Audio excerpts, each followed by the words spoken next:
Et on commence avec France Télévisions qui va rendre hommage ce matin au journaliste Jean-Pierre Elkabbach, décédé la semaine dernière à l'âge de 86 ans. Le bâtiment principal de France Télévisions, énorme édifice en poutre de verre qui trône près de la Seine dans le 15e arrondissement de Paris, sera rebaptisé ce matin du nom de l'ancienne grande voix d'Europe 1, qui fut aussi président du groupe France Télévisions de 1993 à 1996. Cette cérémonie aura lieu en présence du président de la République Emmanuel Macron, qui doit prendre la parole d'ici 30 minutes. Un bâtiment du nom d'Elkabbach à France Télévisions, l'idée fait grincer quelques dents.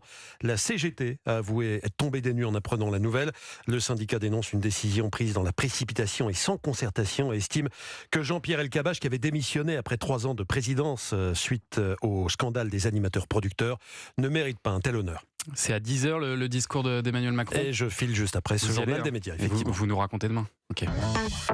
Bruce Toussaint s'est exprimé pour la première fois depuis l'annonce de son départ de BFM TV. Un départ qui a surpris tout le monde, car la saison vient de commencer. C'était même une double surprise parce que le journaliste s'en va sur TF1 pour animer une émission d'info matinale qui n'existe pas encore. TF1 diffusant pour le moment en matinée des dessins animés et du téléshopping. Tout s'est fait très vite, en moins de 10 jours, assure Bruce Toussaint, qui raconte avoir eu un coup de téléphone de TF1 le 23 septembre. Je sais bien que ça ne se fait pas de partir en cours d'année, a-t-il aussi commenté, mais je ne pouvais pas refuser la proposition de TF1.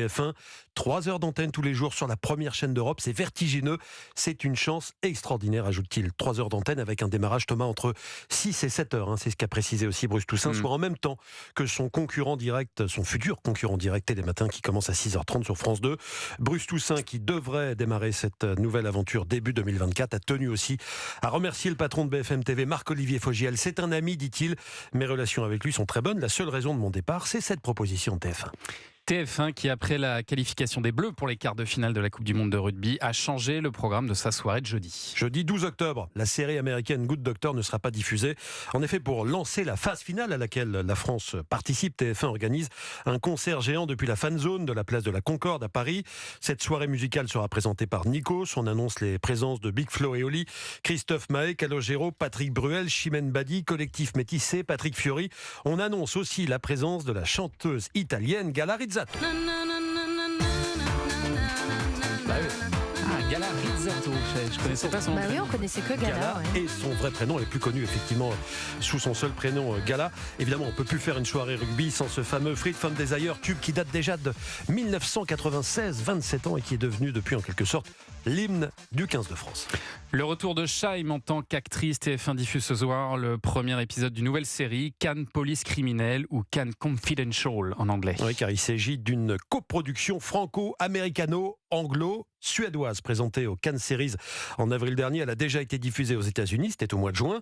On y suit les aventures de 2 lieutenants de la police incarnés par la chanteuse Shaim, donc, ou plutôt Tamara Martin, que l'on avait déjà vu à l'œuvre dans Profilage, et par Lucie Lucas, que l'on avait découvert dans la série à succès Clem.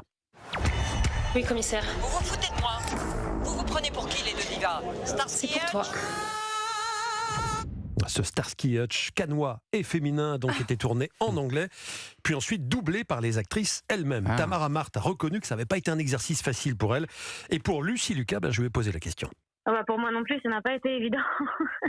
Surtout que les textes ont changé au fur et à mesure qu'on tournait, donc il fallait un peu désapprendre certaines choses pour réapprendre des choses approximativement pareilles mais différentes. Donc j'ai passé un peu mes nuits et mes jours à apprendre mes textes et c'était pas simple. On avait un coach qui s'appelle Pierre-Édouard Belanca qui est extraordinaire et qui nous a vraiment pas lâchés tout du long, et Jamie aussi. Avec son œil extrêmement bienveillant et en même temps très précis, et nous a vachement bien accompagnés aussi dans cette aventure-là. Donc c'est vrai que c'était un énorme défi, très fatigant, mais très très très enrichissant.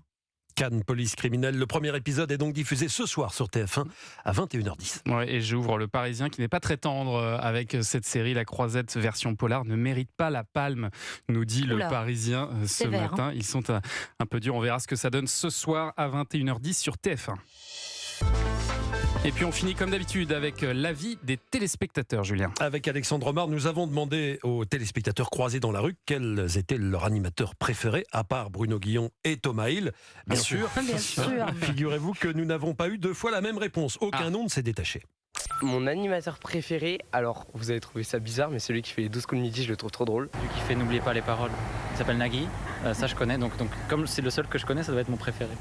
J'aime bien Julien Courbet et ses émissions qui aident les gens en fait. Il y en a un qui est bien là, c'est Frédéric Tadei, excellent. Et puis c'est tout. J'aime bien, comment il s'appelle c'est sur la 3. C'est un Sénégalais, un jeune. Je me rappelle plus, je vais pas vous dire de bêtises. Il fait de la cuisine avec des Sacco. Maurice Sacco. Sacco, j'aime bien, puis après je surfe, après les anciens. Actuellement, ça serait plutôt Pascal Prod. Pascal Prod. Vous avez bien entendu. Ça serait plutôt Pascal Prod. Pascal Prod. Et il ça gardé à la fin, alors pourquoi pas. Il se lance dans la production, c'est pour ça. C'est ça, le nom de sa société. Il a déjà le nom de la boîte. Merci Julien. Pascal Prod qu'on retrouve tout à l'heure. À 11h. Merci Julien pour ce journal des médias dont toutes les infos sont à retrouver dans la newsletter média. Inscription gratuite sur europe1.fr.